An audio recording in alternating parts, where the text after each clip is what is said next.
Era o dia 3 de maio de 1993. 4h30 da tarde, em Westlake, Los Angeles. No terceiro andar, o desespero de uma mãe na janela. A fumaça engolia o corredor atrás dela enquanto segurava firme seus 2 filhos. Lá embaixo, a vizinhança gritava pronta para o resgate. Ela solta os bebês. Um vizinho agarra a primeira criança no ar. Outro segura a segunda. O nome dessa mãe é May Isabela Diego. Seu filho de colo, Pedro, sobreviveu. As 2 crianças escaparam com vida. Mas 12 pessoas não tiveram a mesma sorte.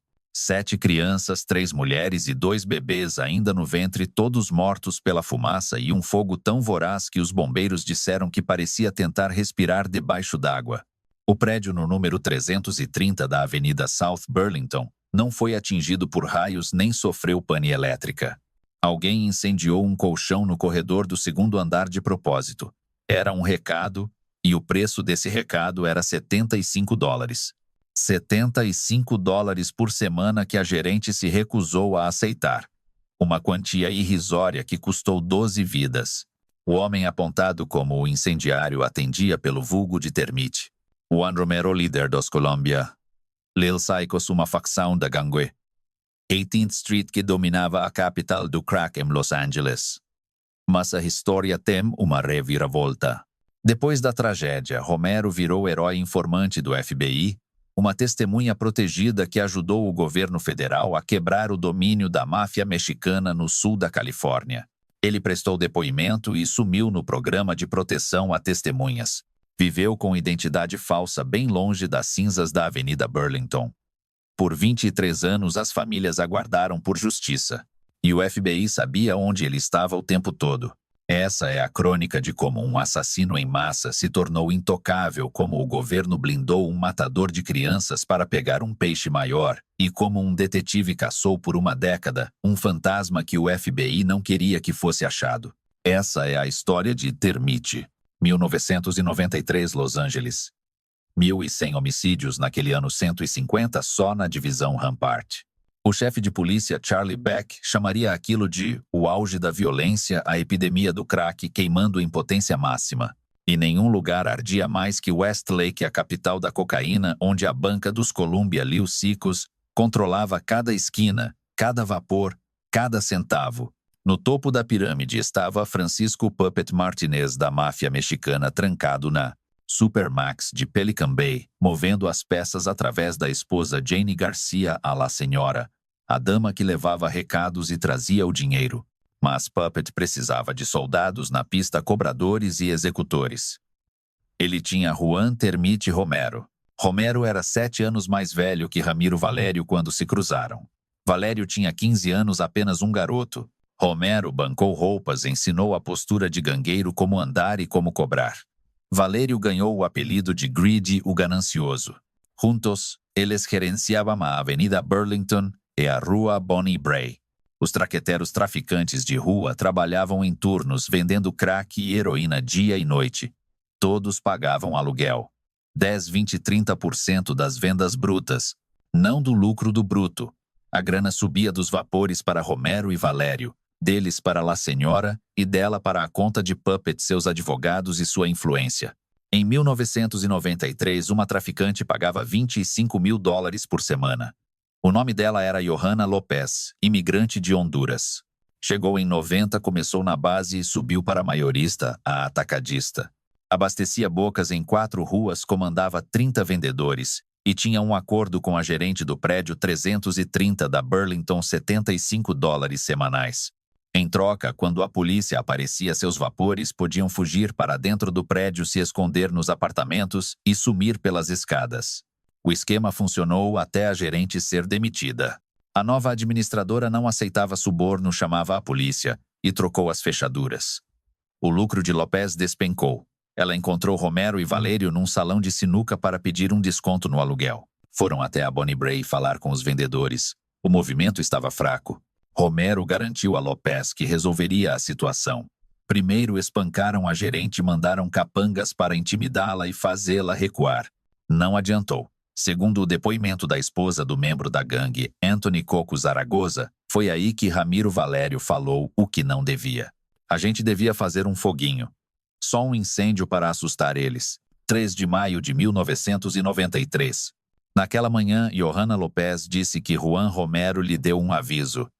Melhor sair daqui porque a chapa vai esquentar. 4:30 da tarde, fim de primavera, um dia quente em Westlake. A gerente do 330 estava movendo móveis. Havia um colchão no corredor do segundo andar, bem na porta do apartamento dela. Alguém ateou fogo. Testemunhas juraram ter visto Juan Romero carregando um saco de lixo. Dava para ouvir o fluido de churrasqueira chacoalhando dentro. Quando as chamas começaram a devorar o prédio, ouviram ele dizer: "Fizemos merda. Fizemos merda." O fogo se espalhou rápido. Impossivelmente rápido. Os alarmes de fumaça estavam desligados. As portas corta-fogo feitas para conter o incêndio estavam calçadas abertas, algumas até pregadas. Semanas antes da tragédia, as autoridades ordenaram que os donos mantivessem vigilância contra incêndios 24 horas por dia, até que as violações fossem sanadas. Eles nunca fizeram isso. Agora, as chamas devoravam os corredores sem controle algum. A fumaça preta sufocou o terceiro andar em questão de minutos. No tribunal, um bombeiro descreveu a cena. Tentar respirar ali era como estar se afogando debaixo d'água. 75 moradores fugiam do prédio de 67 apartamentos. No desespero, alguns saltaram das sacadas, sofrendo lesões gravíssimas no impacto.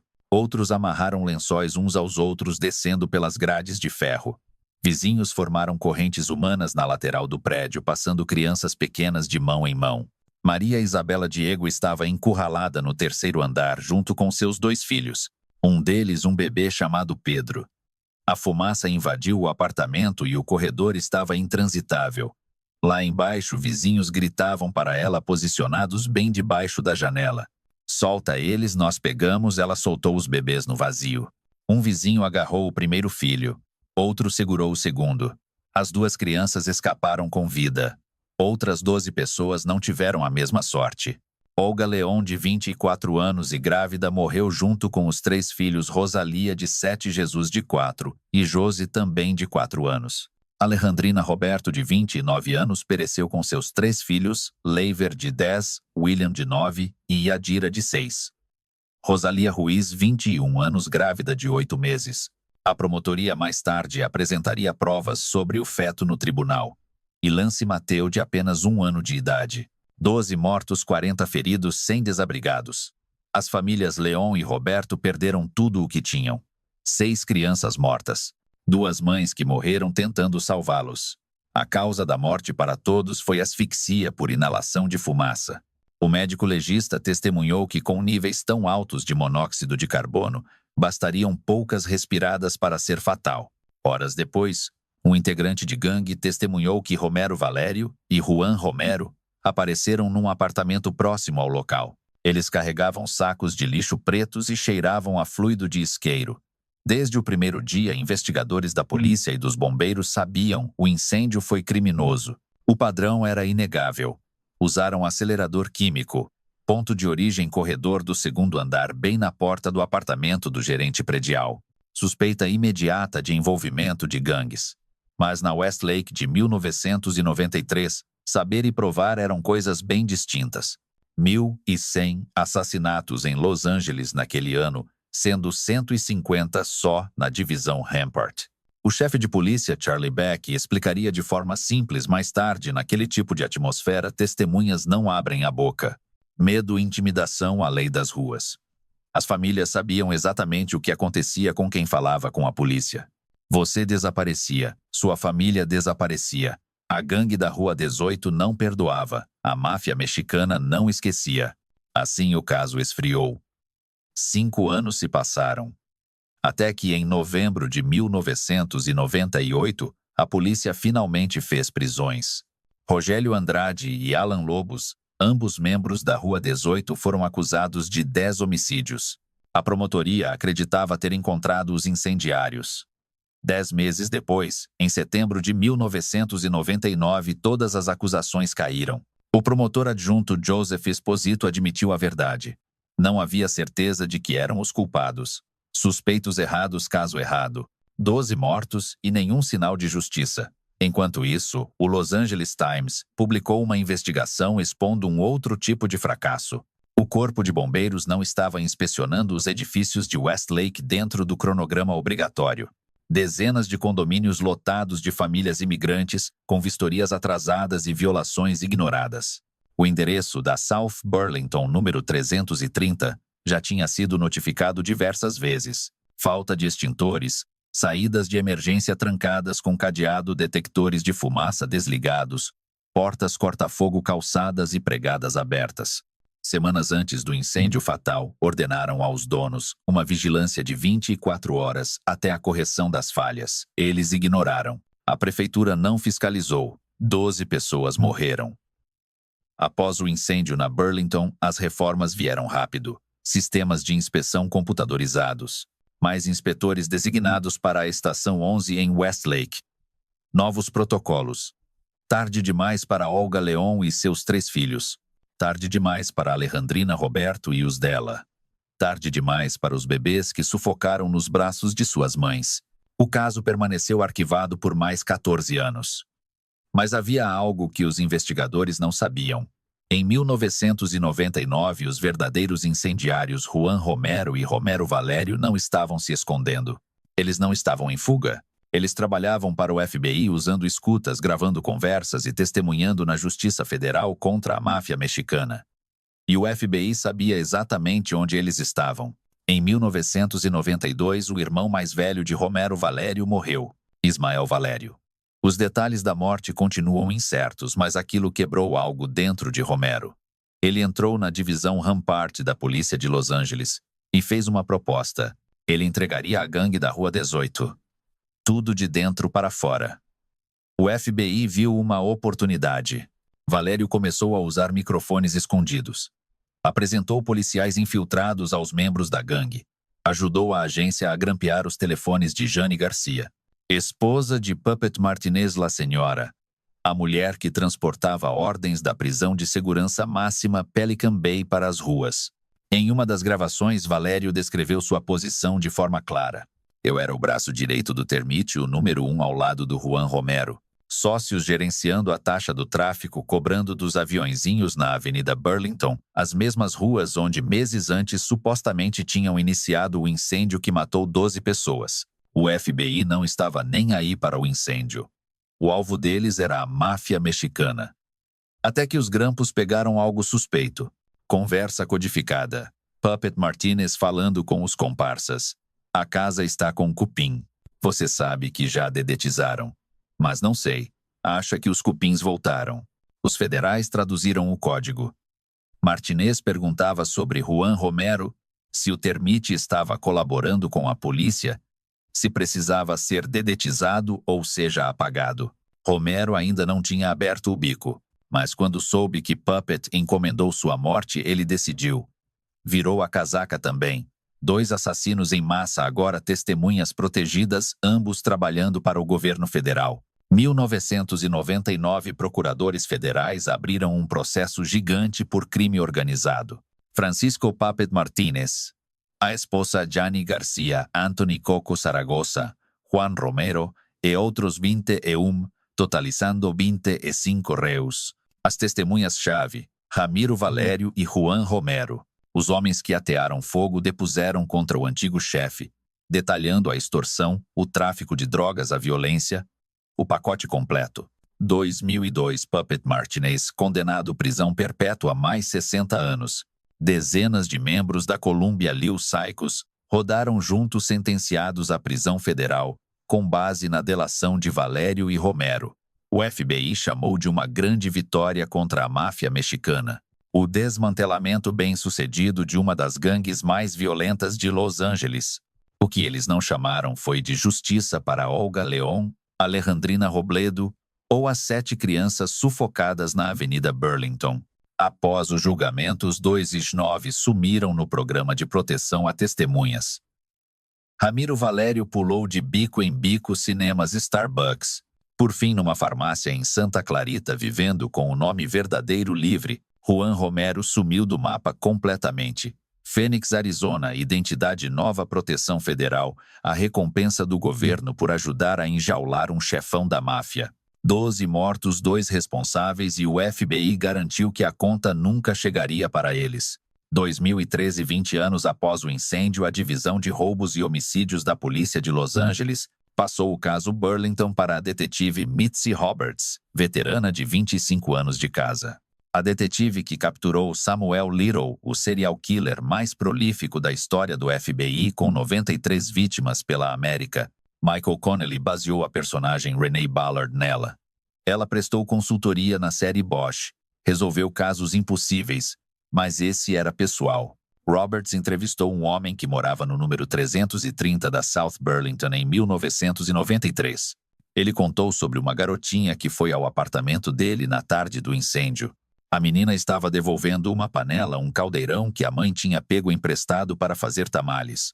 Mas a panela não estava vazia. A família tinha enchido de tamales um presente de agradecimento. O homem aceitou. A menina saiu. 1 hora depois, o prédio ardia em chamas. Depois do fogo, o homem perguntou pela menina. Queria saber se ela tinha sobrevivido. Não tinha. A detetive Roberts fez uma promessa a achar quem matou aquela garotinha, mas logo de cara bateu num muro. O próprio FBI. Roberts sabia que Valério e Romero eram os principais suspeitos. Sabia que tinham sido informantes no caso Martinez. Ela pediu os arquivos deles. A agência negou. Roberts testemunharia mais tarde sobre o que aconteceu em seguida. Encontramos barreiras em cada passo do caminho. Houve tentativas deliberadas de bloquear nosso acesso à informação. Tentativas deliberadas. O FBI protegendo seus informantes.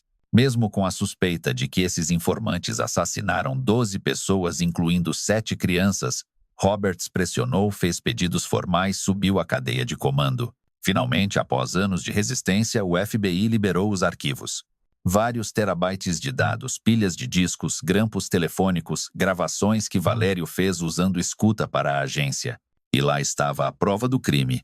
Numa gravação, Valério descrevia seu papel na gangue de cabo a rabo dos negócios a tudo mais, provando que tinha autoridade para ordenar o incêndio.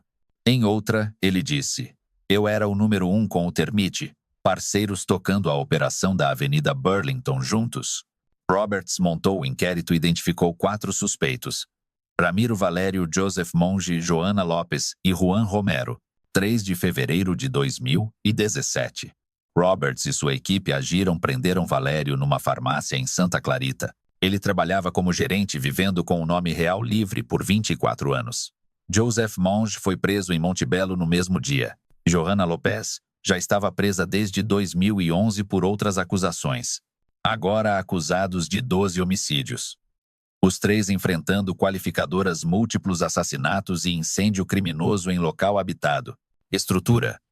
Mas havia um 4º nome na lista de Roberts: Juan Termite Romero, o informante protegido do FBI vivendo em algum lugar sob custódia federal com um nome falso.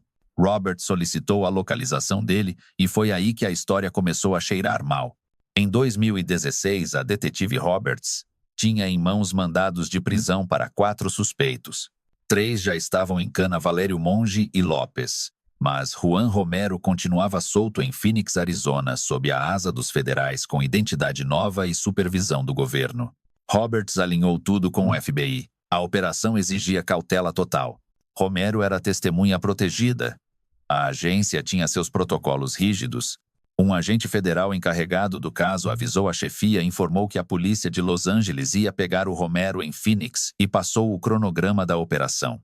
Então, Roberts e sua equipe viajaram para o Arizona.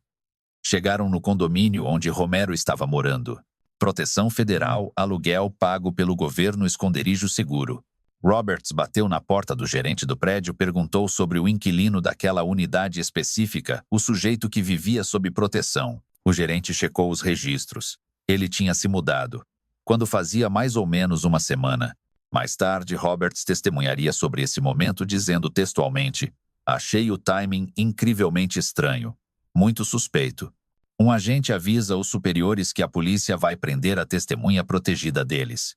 1 semana depois, o cara some. Evaporou. Nenhum endereço novo." Roberts pressionou o FBI por respostas. Para onde Romero foi? Quem autorizou a mudança? Quem sabia que ele ia sair?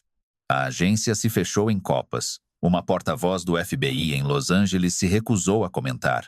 Sem explicação, sem cooperação, ninguém assumindo a bronca. A detetive Roberts iniciou uma caçada humana. No tribunal, ela descreveria a busca. Nós fomos literalmente a todo lugar atrás dele, tentando prendê-lo da Califórnia até o Texas. Pelo que sei, ele está no México. Califórnia, Texas, México. Seguindo pistas, perseguindo fantasmas, caçando um homem que o governo federal tornou intocável. Anos se passaram. O processo contra Valério Monge e Lopes avançou. Acordos judiciais, preparação para o julgamento. Mas o quarto suspeito, o homem que supostamente carregou o saco de lixo com fluido de isqueiro, aquele que testemunhas ouviram dizer: "Nós fizemos merda", continuava livre. Protegido pela distância, pelo silêncio e, ao que tudo indicava, pelo próprio FBI. Pense no que isso significa. Uma agência federal sabia onde um assassino em massa morava, sabia que ele tinha matado 7 crianças e que famílias esperavam por justiça. E quando a polícia local foi prendê-lo, ele recebeu a dica, ganhou tempo para fugir. O FBI não confirma, não nega, não comenta. Mas a linha do tempo fala por si. Uma semana foi só esse o aviso que Juan Romero precisou para desaparecer, e alguém deu isso a ele. Roberts não parou de procurar. Mesmo com os outros casos andando, Valério indo a julgamento, Lopes e Monge fazendo acordos, ela continuou caçando o termite. 12 mortos. 7 eram crianças, 2 mães que morreram abraçadas aos seus bebês. E o homem acusado de matá-los vivia com nome novo em outro país, protegido pelo mesmo governo que deveria levá-lo à justiça. 18 de fevereiro de 2020, Johanna Lopes compareceu ao Tribunal Superior de Los Angeles aos 54 anos. Presa desde 2011, 9 anos de espera. A mulher que começou tudo, a imigrante hondurenha que reclamou do síndico que pediu para Romero e Valério resolverem o problema dela. Ela se declarou culpada de 2 acusações de homicídio voluntário. 22 anos de prisão estadual. Parte do acordo testemunhar contra Ramiro Valério. No mesmo mês, Joseph Monge aceitou seu acordo, uma acusação de homicídio voluntário pela morte de Olga Leon. 11 anos descontando o tempo cumprido, sairia em 2022. Sobraram Romero e Greedy Valério. Maio de 2022, 29 anos após o incêndio, Valério, agora com 49, foi a julgamento. 10 acusações de homicídio em primeiro grau. 2 acusações de morte de feto humano, circunstâncias agravantes, múltiplos homicídios, incêndio criminoso em local habitado. O promotor distrital adjunto Victor Avala expôs tudo ao júri. Foi um crime horrendo, resultado da ganância não só deste réu, mas de sua gangue, uma máquina de fazer dinheiro que não podia ser ameaçada. Johanna Lopes testemunhou, descreveu o encontro com Valério e Romero no salão de bilhar. A caminhada até a rua Bonnie Bray. Romero dizendo que cuidaria do problema. Outras testemunhas viram Valério e Romero perto do prédio carregando sacos de lixo com cheiro de fluido de isqueiro. As gravações das escutas do FBI foram tocadas no tribunal. A voz de Valério descrevendo seu controle de cima a baixo dos negócios. A tudo provando que tinha autoridade para ordenar o incêndio. Valério subiu ao banco das testemunhas em sua própria defesa. Admitiu cobrar taxas de traficantes. Admitiu comandar o esquema de extorsão, mas o incêndio, esse ele negou. Tudo. Ele disse que estava comendo numa barraca de lanche na Rua 6 quando um caminhão de bombeiros passou voando. Só mais um dia comum em Westlake. Nada a ver com ele. 1º de junho de 2022. O júri deliberou por 2 horas. Culpado. De tudo. Ramiro Valério baixou a cabeça quando o escrivão leu o veredito. 10 acusações de homicídio doloso. 2 de morte de feto humano. Circunstâncias agravantes confirmadas. A sentença saiu meses depois. Valério ficou de pé diante do juiz Curtis Happ. Prisão perpétua, sem chance de condicional. Antes do juiz bater o martelo, Valério abriu a boca. No meu coração, Deus sabe que sou inocente. 12 mortos, 7 crianças, 3 mulheres, 2 bebês que nem nasceram, 29 anos esperando justiça. E mesmo assim a conta não fechava porque Juan Termite Romero, o cara que as testemunhas viram carregando o fluido de isqueiro, o homem que supostamente disse pro Lopes, a chapa vai esquentar, ainda estava por aí, livre, solto e protegido. As famílias de Olga Leon e Alejandrina Robledo estavam lá no tribunal, Viram o Valério pegar Perpétua, mas sabiam a real. Faltava um dos assassinos. 5 de dezembro de 2023, depois de 7 anos foragido, Juan Termite Romero foi extraditado do México e fichado na cadeia de Los Angeles. 24 de janeiro de 2024, tribunal no centro de Los Angeles. Romero apareceu de macacão laranja, 57 anos. Um homem baixo, ficando careca, mal lembrava o membro de gangue fotografado décadas atrás. Uma corrente grossa de ouro por cima da tatuagem que dizia "Baby, I'm for real". 12 acusações de homicídio. O promotor Victor Avila, o mesmo que condenou Valério, não quis dizer onde nem quando Romero foi preso. O advogado do Romero, Daniel Nardoni, admitiu que não sabia nada da captura do cliente nem das provas contra ele. Romero adiou a declaração de culpa. 31 anos depois do incêndio, o último suspeito finalmente encarou um juiz. Mas olha o que essa linha do tempo significa de verdade. 1993, 12 pessoas morrem. 98, os caras errados são acusados e soltos. 99, os assassinos reais, Valério e Romero, testemunham para o FBI contra o Puppet Martinez. 2002, Martinez condenado. Perpétua mais 60 anos com base no depoimento dos homens que mataram 12 pessoas. 2011, Lopes preso por outros crimes. 2013, detetive Roberts reabre o caso. 2016, Romero foge da proteção a testemunhas. 2017, Valério e Monge presos. 2020, Lopes e Monge confessam culpa. 2022, Valério condenado. Perpétua sem condicional. 2023, Romero pego. 2024, Romero no tribunal. 31 anos. Os filhos da Olga, Leon, Rosalia, Jesus, Jose, estariam na casa dos 30 agora. Os filhos da Alejandrina Robledo, Leiver, William e Adira já teriam suas próprias famílias. Em vez disso, seus nomes estão em atestados de óbito. Crianças sufocadas por causa de uma taxa de extorsão de $75 por semana. 2 mães perderam tudo. 6 crianças de 2 famílias se foram. Maria Isabel Diego jogou os bebês dela de uma janela em chamas. Vizinhos pegaram. Eles sobreviveram. Onde ela está agora? O que ela lembra daquela tarde, o FBI não diz. Sem comentários sobre a denúncia. Sem comentários sobre proteger assassinos em massa. Nenhuma investigação sobre quem avisou o Romero. O governo fez um acordo. Trocaram justiça por 12 civis mortos, 7 deles crianças, para enjaular um chefão da máfia mexicana. Valeu a pena. Puppet Martinez pegou Perpétua mais 60. Dezenas de membros de gangue foram para a prisão. O domínio dos Columbia Lil Psychos enfraqueceu, mas 12 pessoas continuam mortas. E os homens que mataram eles andaram livres por décadas, protegidos, pagos, realocados, e uma pergunta fica no ar. Quando o sistema decide que algumas vítimas valem menos que outras, quem decide quais assassinatos a gente processa e quais a gente protege? O FBI não responde. Juan Romero aguarda julgamento e as famílias continuam esperando pela verdade nua e crua.